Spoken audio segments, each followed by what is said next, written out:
I'll give you some cookies too, King. All right, I think I'm going to do this, wait, then that.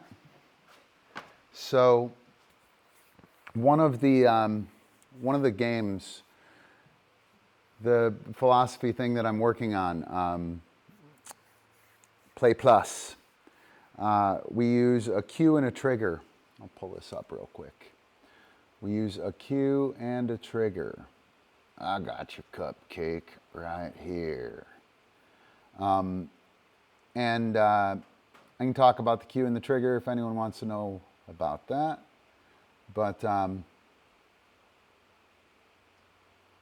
the cue is the idea, right? The trigger is the action. And we want the, whoops, let me make this round. So we want the cue, then the trigger, right? And a lot of you guys might just be using a cue. That's okay. I'll go ahead and dive into this. That is okay for like pet stuff.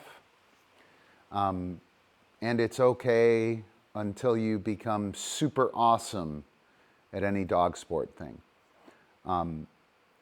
But as soon as you become super awesome at any dog sport thing, including obedience, the dog is too sharp on the trigger and they anticipate, too sharp on the cue and they anticipate it. So when you say s, if they're sitting, they stand.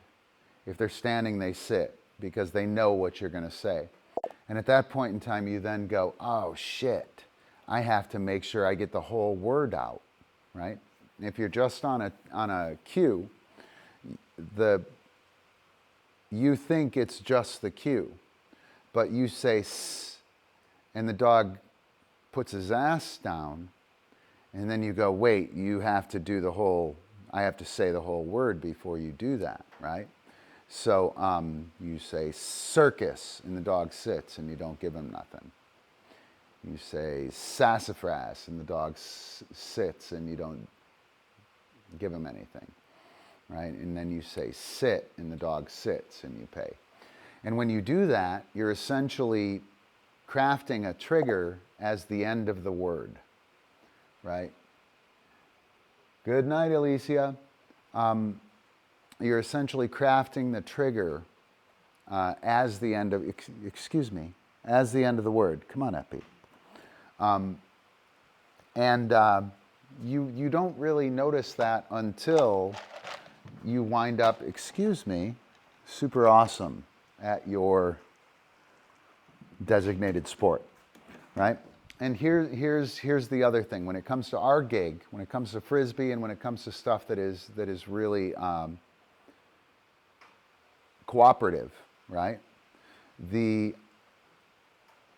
When I don't have a trigger, the dog has the initiative in the game, right? The dog gets to start the skill. And when the dog habitually or whenever, just as we work, always starts the skill, you wind up in a lot of trouble. And then you have to time everything. I don't time anything. My dog does the timing for me. And that's because my dog waits for the trigger, right? So the trigger for, I don't want him to tear this up. The trigger for the bite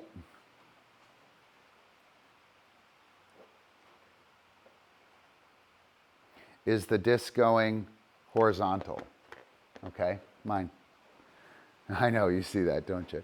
So he won't bite on this at all as far as the throw, right? And if I throw it, he'll make the catch and he'll be late and he's stuck on the pedestal, so it's super hard, right? Come on, Epi. Excuse me, dude. Can't reach it. What are you doing? Do your job, Epi. Come on. Do your job, Epi. Mine.